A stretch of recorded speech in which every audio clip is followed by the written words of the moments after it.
held in conjunction with the exhibition.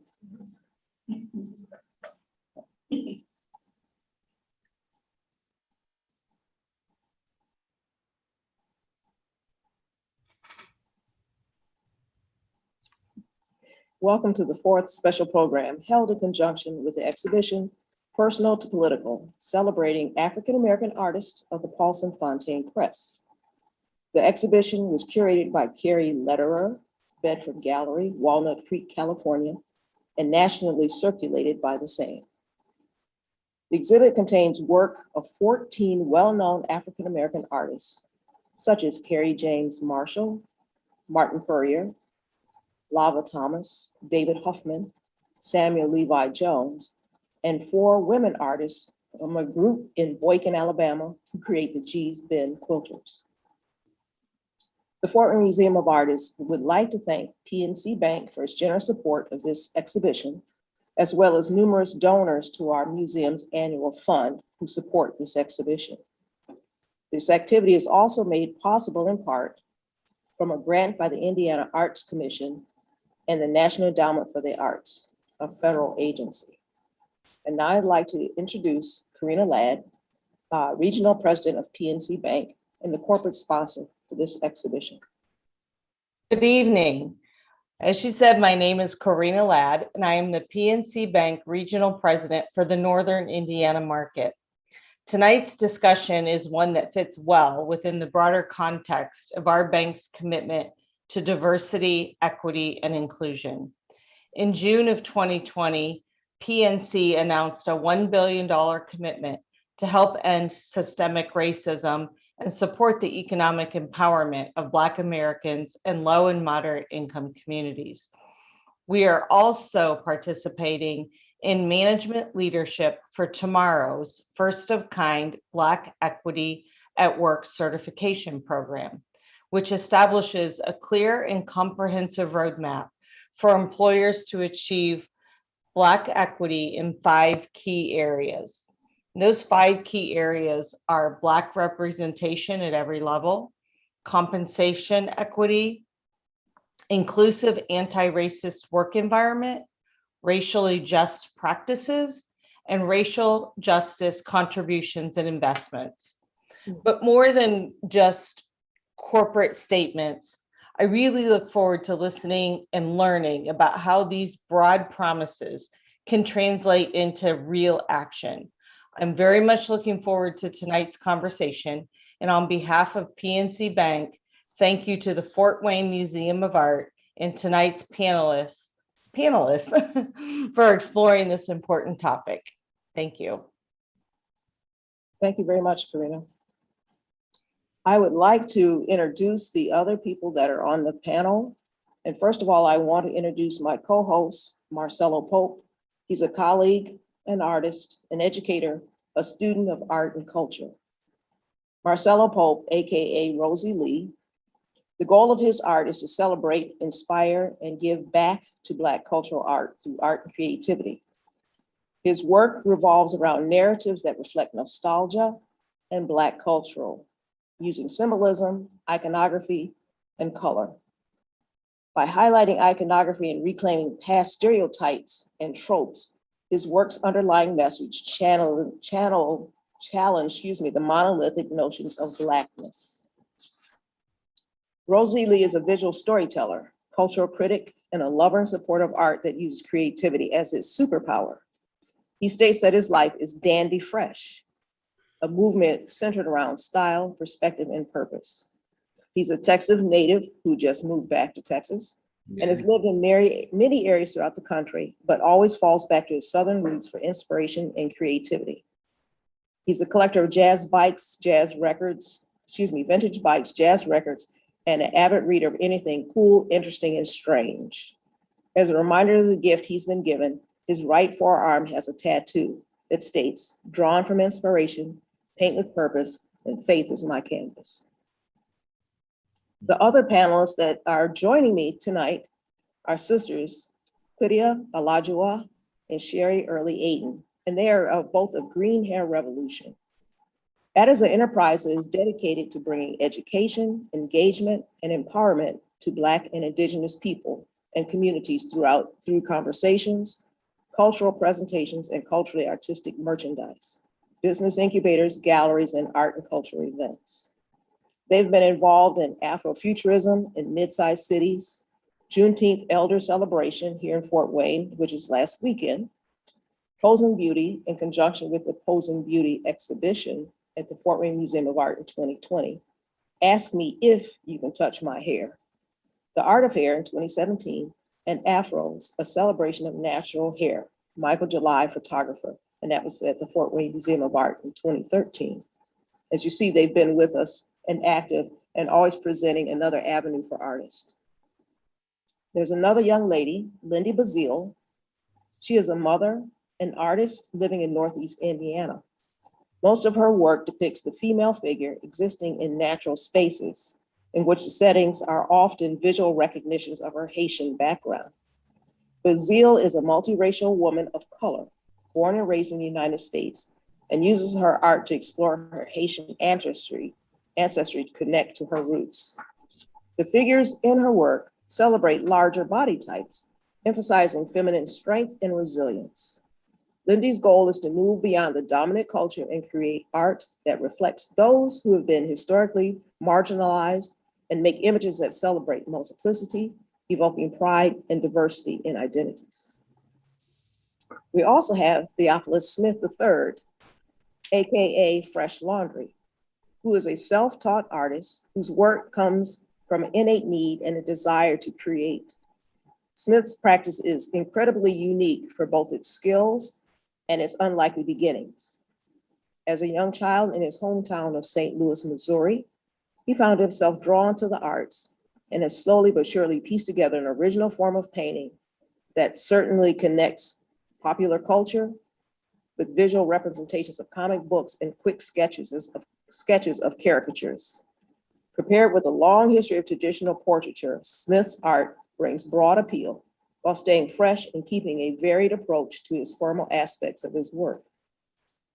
His work has been drawn with the likes of BET, Indianapolis 500, Porsche, Vera Bradley, Jordan Peele, Warner Brothers, and this September 2021, his art will be on exhibition at the Academy Motion Picture Museum and Oscar-winning director Spike Lee.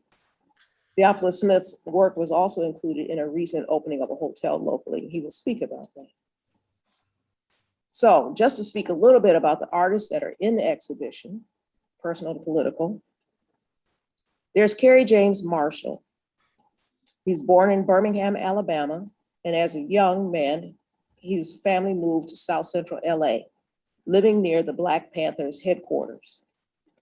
He is formally educated in the European art traditions, but considers his influence from the Black Panther Party and the civil rights movement as a means that he creates art that is unapologetically Black. And it's been born through the social movements of the 60s and 70s.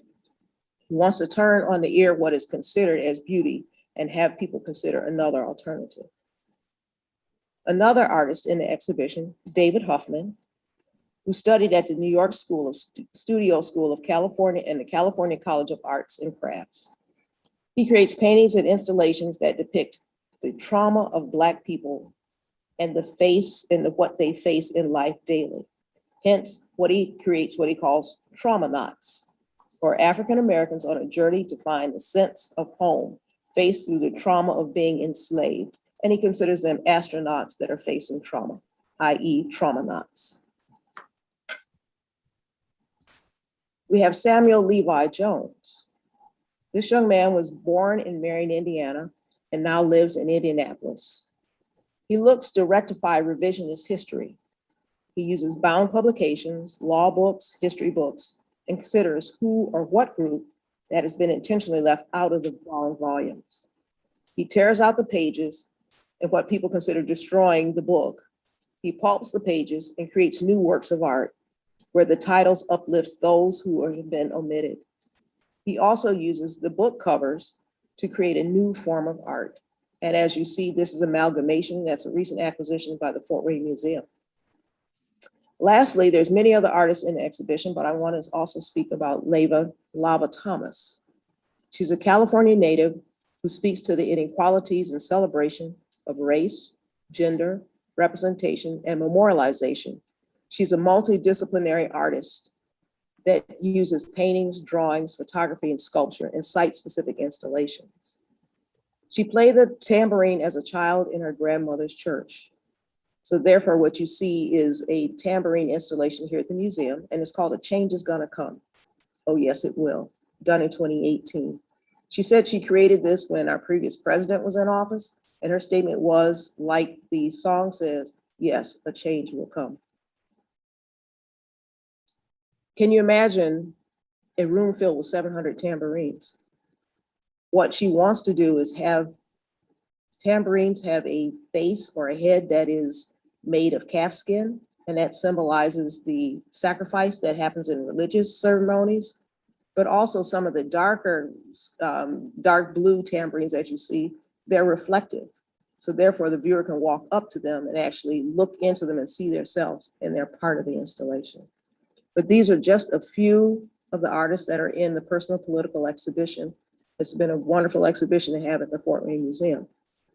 So therefore, going to the artists in our panel or the participants in our panel, what Marcello and I want to do is look at what are your platforms? What are you creating? And at this point, I'll defer to Mr. Pope.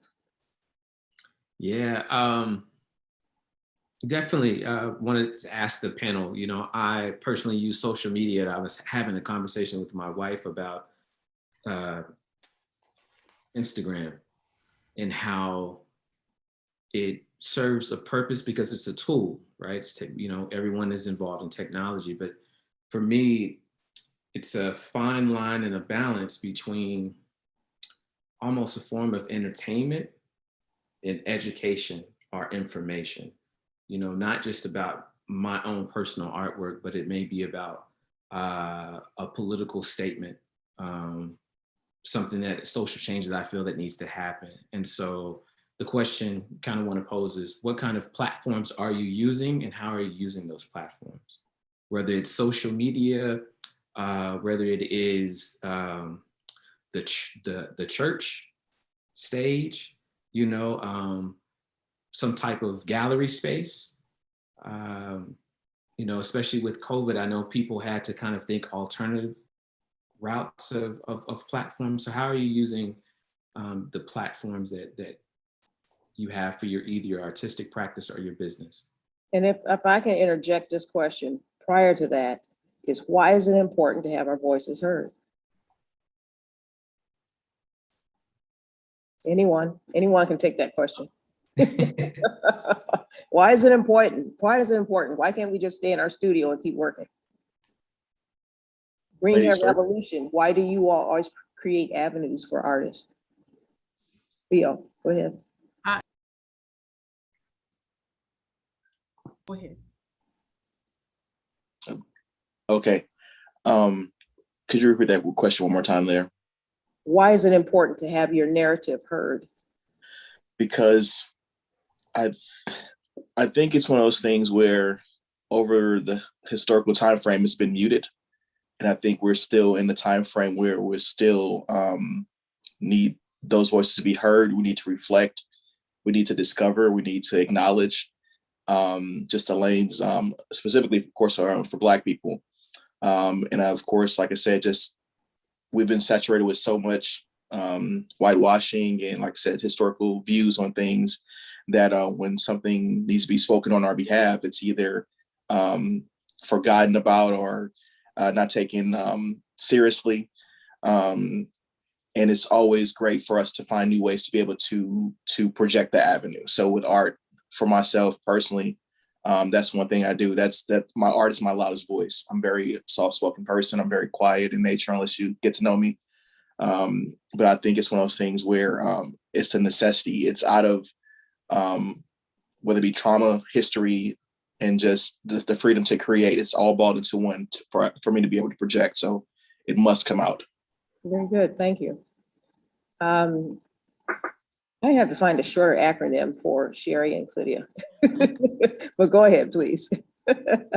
I would say now more than ever, our voices need to be heard, because what's happening is society and we, BIPOC people, are finding out about our history, because there's things that were hidden that we didn't know, or distorted, or it was said one thing was happening and something else was really going on. And so now that we have that opportunity and know about those things, it's time, here's our chance for our voices to be heard, to tell other people about our history, our real history, and they can learn about our history, and we, it's our turn to tell them. That's why it's time for our voices to be heard, just because of the distortions of history and what has gone on. And now that we know the truth, it needs to be spoken.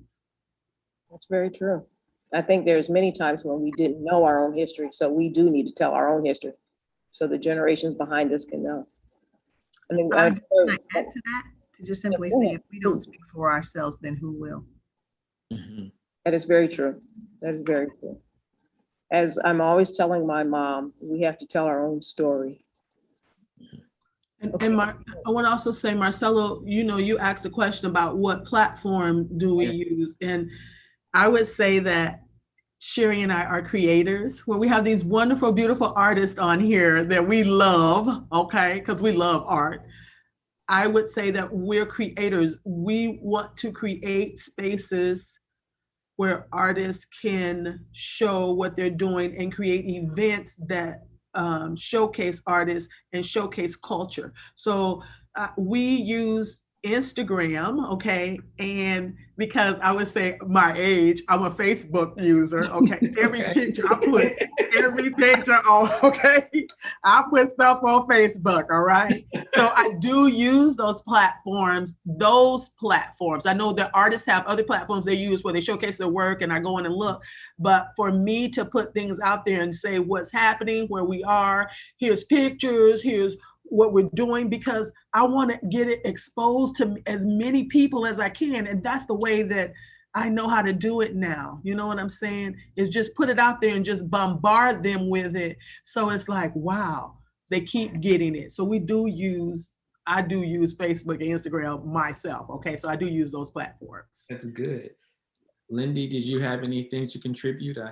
Yes, please. Thank you so much for inviting me. I'm so excited to be here with my favorite people in Fort Wayne and to meet you, Marcello, and Karina. I think she left, but how did you pronounce it? Do you remember? Karina. Karina. Thank you. Yes. I feel like it's important for our voices to be heard at this point through our art. For me personally, I spend a lot of time looking back and trying to connect with my ancestors in my art. That's a big mystery for me, like who they were, what they did, and how they felt.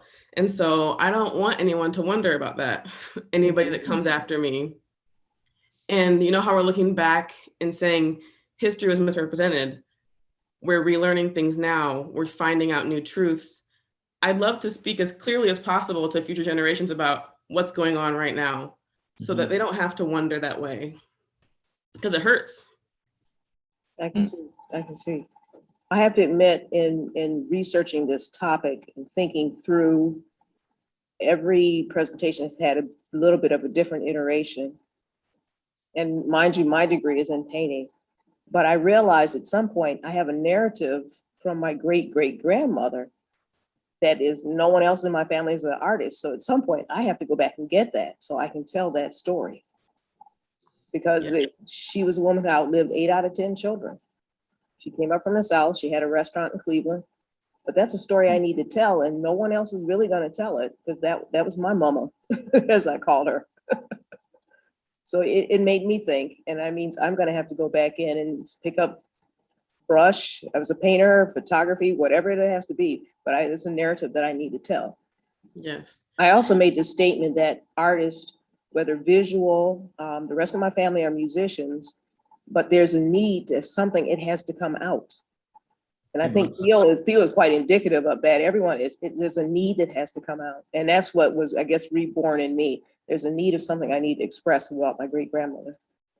That if I can interject, I was explaining to a cousin that your passion is burning inside, Right. right? Yes. And what fuels the passion is the idea of air, right? Fire goes out when it doesn't have any more oxygen. So the idea is to release it, right? In order for it to actually grow. Right. Right. And in terms of our voice, and I'm a spiritual individual, and I think of the creator and how the creator spoke life into existence. And so it is imperative that we have a voice and connect that voice with purpose, to speak truth, to speak light into the world. A question that I have is for the panel is, in what ways does your voice, your artistic practice, your platform that you create for other creatives, how does that speak to culture and community? Should we keep our rotation or should we just jump in? No, just jump in. That's the what water's fine. Marcello and I are here for. You just jump in. How does our voice speak to other creators on our platforms? Is that the question? No, the question is more so, how does your artistic practice, the things that you do, is there an intentionality that you have in mind for the community or for the culture when you're creating? Mm. And what does that intentionality look like when it's produced? For me, I feel like the community can access me on my platforms, which are social media, public art, on the side of buildings outside, which is it was probably my favorite way to communicate with the community, in galleries. But I hope that my message reaches the community, to tell them that, to just inspire joy, comfort, security, love. A lot of my work is about being held and like just understood and listened to, or acknowledged and loved. So that's really what most of my work is trying to project.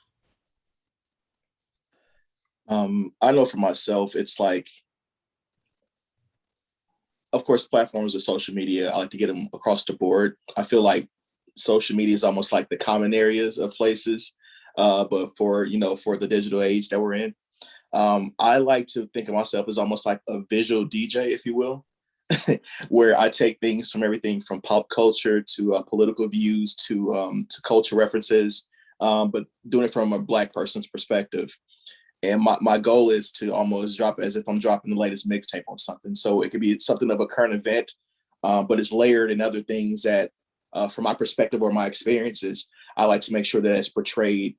And I just drop them, and I just wait for people who understand it and who has found my tribe to be their tribe to go on this journey with me to see what else I could potentially create. So whether it be on a social media platform, or if I'm painting live, or if I'm doing something, like painting a wall mural or teaming up, with Lyndy or something like that, that we make sure that, once again, ultimate goal is to project, to acknowledge, to give knowledge, and to give people an experience in a different way where it's not just normally typically giving out information, whether it be across the pulpit or in the classroom. I want to give people an experience to go on the journey to gain understanding, and also how to tie it, whether it be in history or culture, and beyond. And so it's my favorite thing. It's almost like I'm like a Willy Wonka, if you will, and I do it intentionally. I will say, for those who may not know, that Fort Wayne is on this journey of creating murals downtown in alleys, and Lyndy and Theo have created some wonderful murals throughout the city. So I'm coming in from the different perspective of being the institution. I work for the institution. Is it okay that your work no longer has that sense of instantaneousness? Because you said you drop it and then it's there and then it's not. So I'm from the perspective, because I'm pushing from the inside. I'm usually telling my supervisor, hey, we need to collect that artist. We need to buy something with that artist. Mm. So is it okay that your work is not in the institution? And not what you want? Does that change your voice?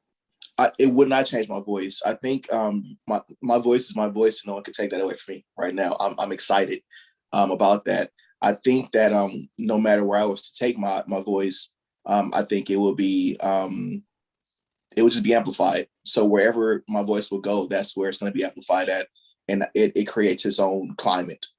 And it wouldn't damper or change a thing. I think for myself personally, while I've hesitated to do that, is because of just the nature of how everything has changed over 2020, to be perfectly honest.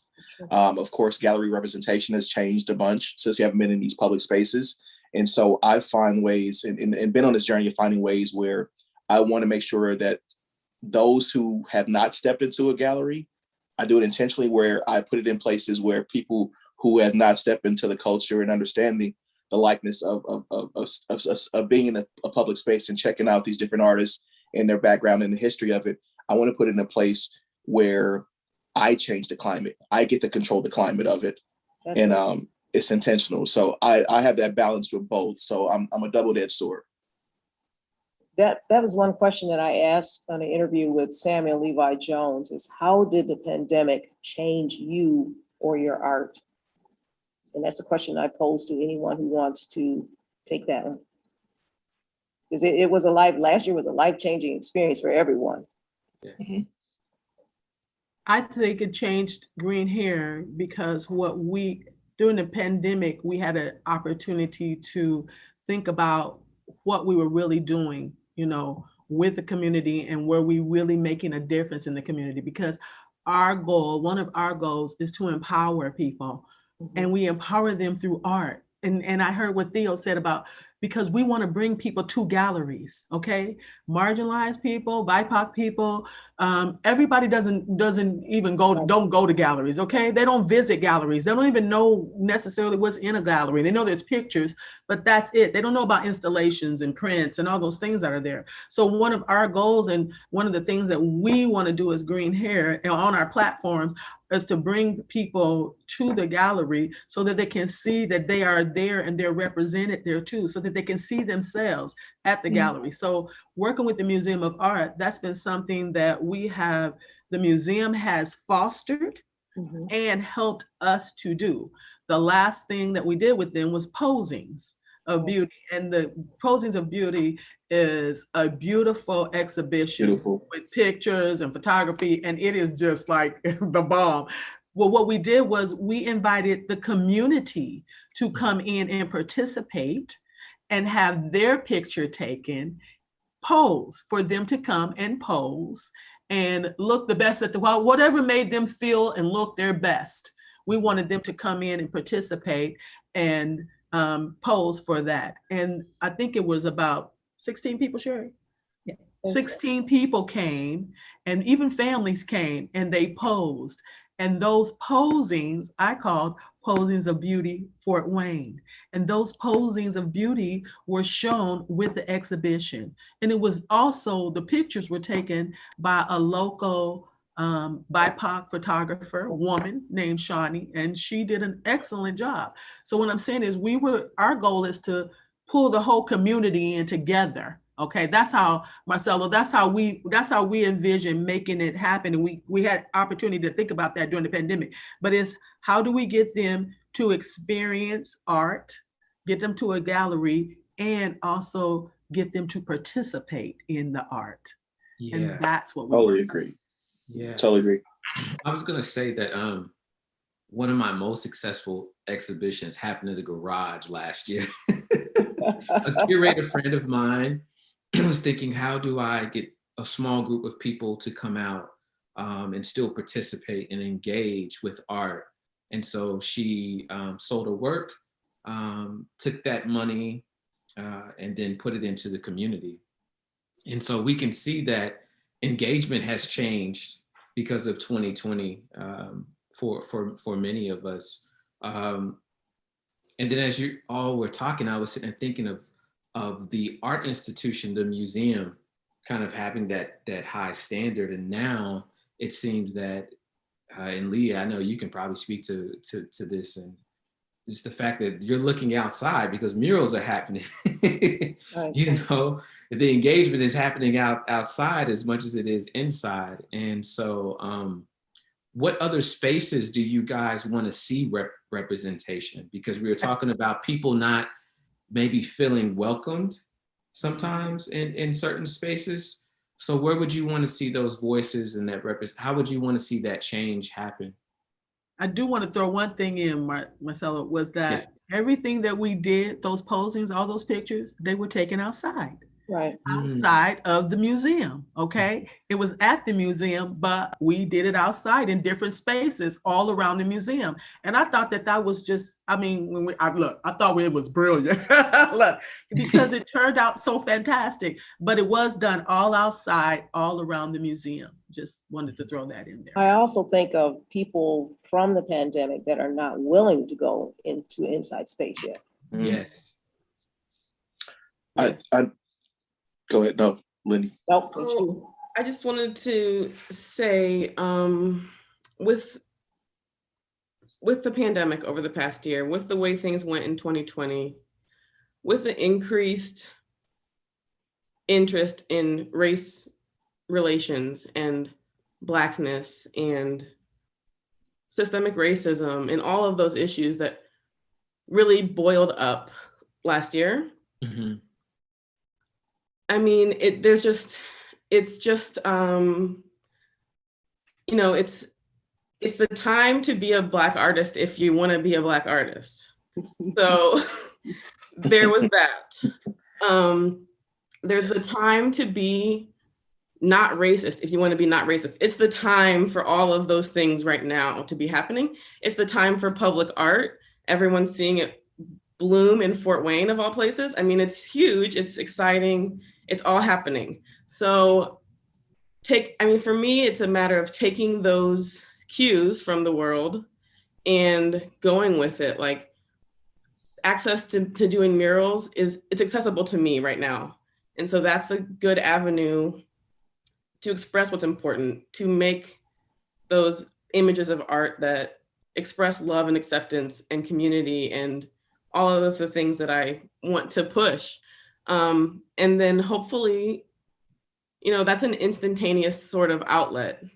And what you're asking, Leah, about institution and like more of a long-term representation, that's also critical. And I feel like there's avenues there, and hopefully this is an avenue that I can take, and that Black people and people of color can take, to not let this moment fizzle out and to not let it be a trend that isn't sustained. Yes. I'm sorry. That's exactly how I was going to go down the vein, because it's right now, of course, with you know, just the presence and the inclusion of Black people. I don't want it to just be trendy. I don't want it to be just something where it is a phase where you're on our team for a second. And I know for myself, even over this pandemic, I had to give myself a new level of permission to make sure that I'm still being, I guess, balanced or tempered enough to say, hey, my voice is okay to be here still. My voice, more than ever right now, needs to be present in these moments and in these spaces. And I'm in especially in a creative outlet. And so I'm thinking about even the past of, like, for example, like with Charlene and Clydia there, where when they did the presentation with Michael July, that was one of the most empowering things that I've seen in that space of Fort Wayne Art Museum. Not to knock any other installation or exhibit or anything like that, but to see people that looked like me, multiple people in one space, gave me the sense of like, okay, there is a synergy here. There is an electric like currency here that it's okay to be in these spaces with multiple people that look like me. And what else can I get into? What can I get into now? And I can do. And I think that's the biggest thing, is when you see that inclusion, it's almost like it's home. Mm-hmm. It's giving yourself the ultimate permission where I can be myself. I can speak my truth.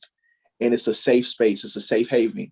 And if we get on that one accord always, and not just on Black History Month or Juneteenth, and go beyond, like today, this is a prime example that we're here on the Thursday and we're engaging in conversation about being Black and what does it look like to be in those spaces. What more can we get into now? That's what I'm up for and I'm excited about. And I think that's what we need in these spaces. So sorry, I'm passionate and excited about that. No, there's reason to be excited because Yeah. there's so many complexities in what we've been facing, and it's been long held complexities that we have to work beyond that and capture this moment. We really Sure. have to capture this moment. I want to add, if I can, to all of that, into this conversation, that we have taken it upon ourselves as the BIPOC community to show alternative spaces, to go to the non-traditional places that people would see art and work, and actually go to where our culture is, go to where Black people commune and actually be there and do art and have discussions that I think in the past we felt limited to. And a lot, when you guys were discussing about platforms, I'd like to say that Green Hair's platform has always been an attempt to bring the BIPOC community, I should say, Right. to a place that they don't traditionally go. Because what we want, if anything else, is to say that there are no limits, that we can go and be and exist and do that in the beautiful way that we do it here, just as well as we can behind some traditional institutional walls. And I'd say it's a place where they can feel comfortable. Mhm. And I would still say, as a member of the institution, then we educate to the next level, because I'm always advocating, yes, you can come here. Yes. You can come here. So then we educate to the next level that, it's okay to come to 311 East Main Street. They're not too bad. If you got a problem with the guard, talk to me. That's kind of one of the reasons why I opened up when I was saying platform, not just social media, but is it the church? Is it someone's living room? Because I think, Theo, you really touched on something about, and Lyndy as well, you hit it, because being Black right now is awesome because people are paying for Blackness. Right? Before it was just being stolen and exploited and commodified in ways that we couldn't have a return on investment. So speaking of investment, can you speak to the importance of the community investing in creatives or investing in artists? And that may be from supporting financially, right? The idea of the Black collector as high as Jay-Z, or someone like a fellow artist like Theo. Theo owns my work, right? Yes. He's invested in me. So can you speak to the importance of the support of the community as far as the investing aspect? I would like to talk about that really quickly, because Theo and Lyndy are both doing murals. They're doing murals right now in the city, and something that Leah said, they're downtown and all through the city. But what we didn't talk about is the murals that they're doing in marginalized communities. Right, exactly. Okay? Where there is no art, where you don't see art on a wall, or you don't see art in the restaurant, okay? You don't go into, the Black restaurant and you see art hanging on the walls, okay? But what Lyndy and Theo are doing they are exposing the marginalized communities to art. And they're telling kids that live there, you can do this too. You can be this. You can make this happen. By them being out there and painting and everybody seeing them, they are pulling the community in, and they have so much community support. I say that because when I see them, I'm so filled with honor and inspiration and love, and driving through the community, seeing people watching them, people stopping in the community and going up and asking them questions, and it being in our community and it being in marginalized communities. Hey, I'm telling you, that fills my heart with love and joy. And I think that's how they are pulling in the community, and the community is getting involved because they're coming up with places and spaces for them to paint those murals. There you that go. weren't there before. Right. Okay. Yeah. And I think just chiming in on that that's the investment as well. Yeah. Is the creation of spaces and opportunities that were not there before. But at the same time, I think we've got to train people about investing into artists, that you don't just look at it and say, oh, that's beautiful, that's nice. But how do I purchase art? You know, how do I, and what does that mean?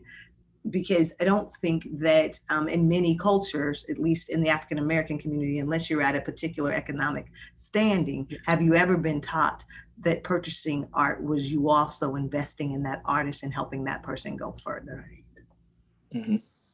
I'd like to speak on that also. As far as investing, you know, there's so much that you just said that I want to respond to, but our investor is in these murals that Theo and I and Ron Lewis and Teresa Yarbrough, the four of us, are collaborating on together. It's just very special because the investor, there's Vincent Village is the one paying for the mural we're doing right now. And they have a wealthy person who wants to see art in our community. And that's the passion, and that's it. And he's giving us for permission to make art that we feel will inspire our community. And that's invaluable. Is that the right word? It's there's nothing I can say to say how valuable that is. It's just a miracle. So yes, and then we're choosing the designs that we think can inspire the most people that will walk by those murals every day. So it's a balance of being passionate, being neutral in some ways, trying to be open and welcoming, encouraging to whatever eyes can land on it, on their way to school, on their way to their dad's house, whatever. And so, I have to get a plug for the mural at William Warfield on South Anthony Boulevard. That's another mural that will be unveiled on next Tuesday.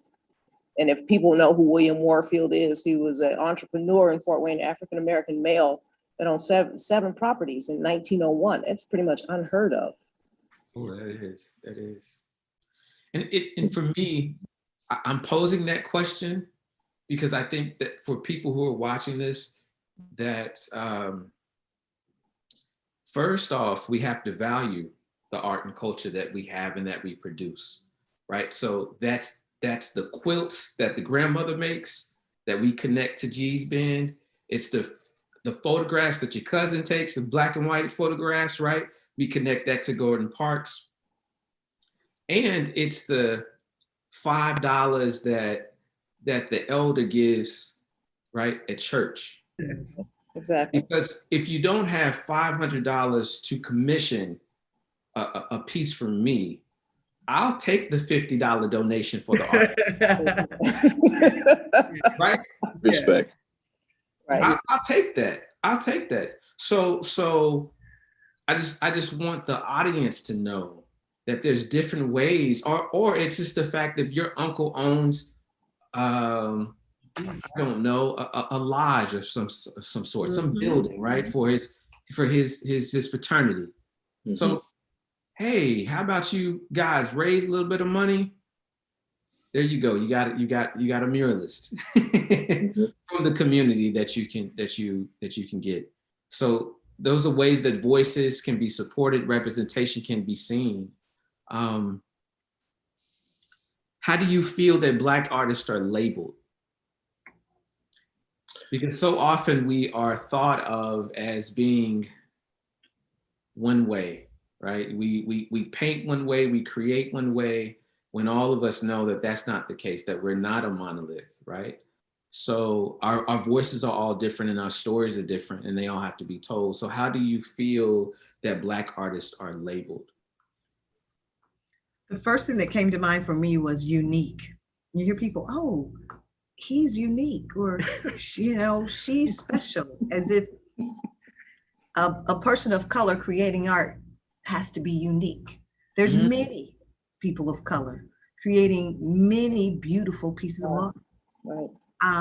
And yet they're unique and individuals and should be honored, but we need to be seen just like any other group that does art, and that we're not the animal in the zoo that's rare that you're not going to see all the time. We need to become much more common. And I think, we go back to the murals, and I think that helps people start to become familiar, to become comfortable with seeing people of color, and that we're not that just, oh, unique. Yeah, that young man, he just made that, whatever, as if, there's many young men and women doing art. I have to chime in on that. Yeah, it's like, I'm not this whole, like you said, this unicorn. I'm not this magical creature. I'm not this 3/5, and if I am, I'm 3/5 and an Autobot. But the thing is, I want to make sure that people understand, because you get those like, oh my God, he's a genius in this nature. He's a genius in this, right? And I always like to give credit to those who paved the way before me, or those who shown me the way. Like I was telling people that in passing, like, of course, one is my dad. He's an oil painter, and he taught me the ways. My mom was a seamstress. So being able to see those kind of creative genes, just kind of on a daily. And then I have three younger brothers that are in the same way, where they're in some kind of creative right. But then also, like, we're currently working on the mirror right now with the gentleman, Mr. Ron Lewis. He was a professor and a godsend. When I was in middle school, I seen him create. I seen somebody that looked like me create something that was beautiful and gorgeous, and it wowed me. And I asked how you do that, and who else is doing it that looks like you. And so just those witty journeys, I would see his work, and then I would go back home and I would sketch in the style or do certain things. And I wanted to be dope like that. And then I found my own rhythm. I found my own voice in that. And I was like, okay, what else can I get into? And then, people, they give you your accolades, and you're doing greatness and everything like that. And where'd you come from? And wow, what are you doing? And, they always have this made up story of how things played out for you. You're that one Black kid. Did he come from a broken home? Did he come from this? Did he come from pain? Did he come from poverty? No, I just came from out of a need of necessity and wanted to be free in my right. I found my voice, and now I'm just here to go wildfire, and then you can tell me nothing and no other right. I come from a family who I have both parents. They're still married. I still have great siblings, and everyone's doing great. And we're just excelling. We're just having fun. And it just happened to be in a witty way. And we're happen to be already brilliant and beautiful and smart and Black. And so we're just more so just here to tell the story. And I think when we're talking about making sure we're around to tell the story of history, that's what we're here for. And I'm making sure I can scream as loud as possible. I know for a fact that when I die and leave this earth, I'm going to leave some kind of mark. That's the goal. I would say for us, don't get tired. Don't get tired. We don't. You think of the generations that are coming behind us. We have to leave that narrative, and I try to use the word narrative, but don't get tired, because we have to leave a legacy for someone else coming behind us. Definitely. Marcello, do you have another question? Because I'm looking at the time, and then I'm going to go to a wrap up, but go ahead. Okay. I guess my question would be, for those that are unfamiliar with your work,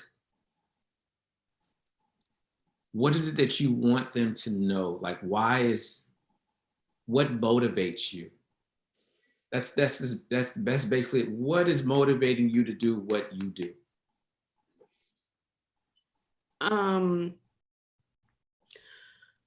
What motivates me, what has motivated me as an artist and as a person in my recent life is, well, what sparked my creative journey about 1.5 years ago was a traumatic loss of a child, of my daughter, who was just, a baby, it was a premature birth, but it was really, really painful and a big loss.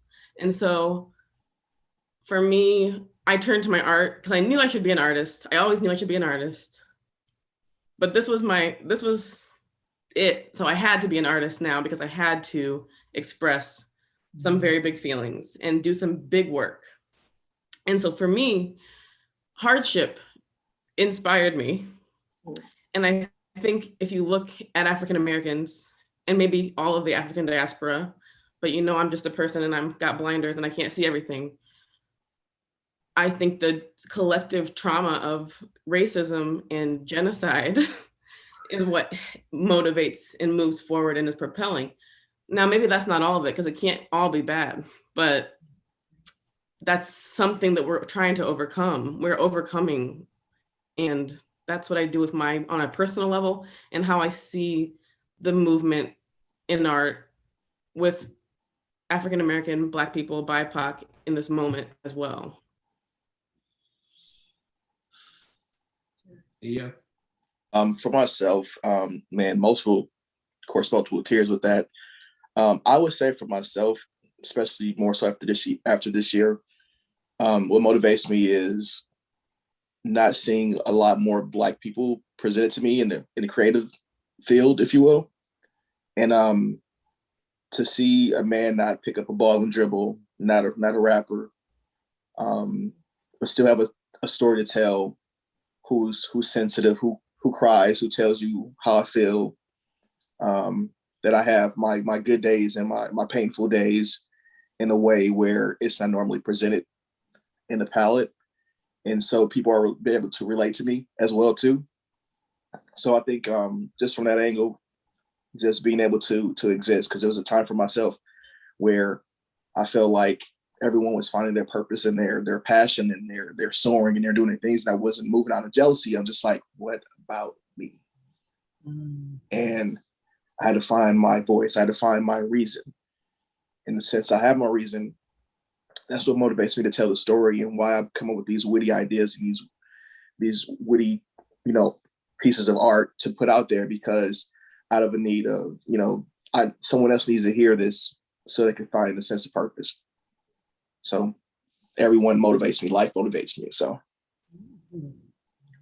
Clydia and I often talk to people about our motivation, and the first thing we say is our ancestors. Our ancestors are what moves Clydia and I the most. We speak to them, we move with them, and we are empowered by them daily. And when we brainstorm and discuss what will be our next event and or community type gathering, we call on our ancestors for that assistance. At the same time, the memories we have of what we did when we were young and what happened in our communities when we were young inspires, empowers, and motivates us to do the things we do. And I got to throw in a little shout out to my mom, because I see you artists, you beautiful artists here, and I admire and I'm inspired by you so much. You inspire us to move forward. You are the inspiration that is saying, hey, because you're out there doing the work and we can help you do that work. We can introduce people to you. We can have events. That's why, we come up with these events. As when Sherry says the ancestors, sometimes they're out the box. And I'm like, you know what? They're different, but people are going to come because they're different and they want to see something different. Exactly. So we try to bring them there. But I was going to say that too. When my mom, a long time ago, when we were little, she used to work at Borders Ice Cream. I don't know if you guys know anything about that. Okay, look, like I'm old, I'm telling my age, all right? And they would have these popsicle sticks. You guys are going to laugh. And they were plastic. And they were had these holes in them. And you know what? She started creating baskets. She would make them and create them. And I was just like, she's a Black artist. I am not telling you guys.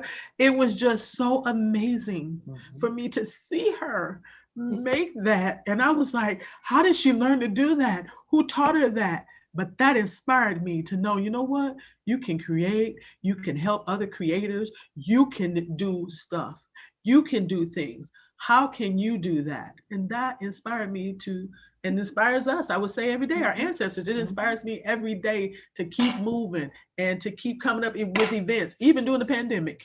I'm like, how can we get people in? Zoom calls. We were on Zoom with people, showing art. I just, how those are all the things too that inspire us. I need to attenuate the conversation because there's some questions out there that are from online. Oh, I need each of you to say how they could follow your work. That was a question that we got thank you from Caitlin, our assistant here. So Theoplis, please, because you're at my top right, you tell me, give me your website, please. Yes, so I go by, of course, the alias of Phresh Laundry. Phresh is spelled with PH, RESH, and then the word laundry. And it's just phreshlandry.com. And then from there, you'll be able to see why I hang laundry versus hang art. So if you're interested in knowing that, that's the way to find me. Social media outlets, hashtag, just any social media outlet, Phresh Laundry, you'll find me. Thank you. Lyndy, you're underneath me on the screen, so you're next. Please find me online on Instagram or Facebook at AfroPlump, and then LyndyBazile.com is my website, which is also a great way to get a hold of me and see my work. LyndyBazile.com. And that's please spell your name. LyndyBazile.com. Thank you. Thank Green Hair Revolution, please. we are at greenhairrevolution.com and on Facebook and Instagram, and mainly to find out about our other platforms through there too. So we do have a couple of new platforms that we will be announcing and working with. We have been doing something called Communities of Color, where we have been introducing and having cultural events geared toward the BIPOC community. And we're also now working on a BIPOC incubator, which is a Black and Indigenous people of color artist incubator in downtown Fort Wayne. So that's something that we have been pushing and are working on right now and moving forward. Thank you. Marcello. Yeah, RosieLeeArt.com, Rosie Art on Instagram. Can you say that again, please? Thank you. Rosie RosieLeeArt.com. And I have a poetry book that's coming out, Meta Black Theory and Practice. So not only am I a visual artist, but I'm a writer and a scholar. So Yes, sir. Well, I have these last few points that I will put out here to kind of summarize. And again, this is giving me months worth of thinking, but why does our Black voice matter? Because art connects to viewers where and when we cannot directly, because it can reach and speak to diverse audiences. Why does our Black voice matter? Because the narrative cannot be put in controlled box to make others feel comfortable. Why does our Black voice matter? Because there's complexity in our culture, and come get to know us. So I'd say, don't be afraid. There's room at the table for everyone's narrative. Expressing a cultural narrative by no means diminishes anyone else. It just means we all have a voice that can be heard and shared. So at this point, thank you very much. I appreciate you coming. And I've got one more presentation, and if you can come to the Fort Wayne Art Museum and see the exhibition, I would love to see you. Thank you very much, everyone. Appreciate you all. Thank you for the people online. Thank you, Marcello. Thank you. Thank you to PNC Bank and Corinna. Thank you. Theo, bye, Lyndy. Bye. Bye.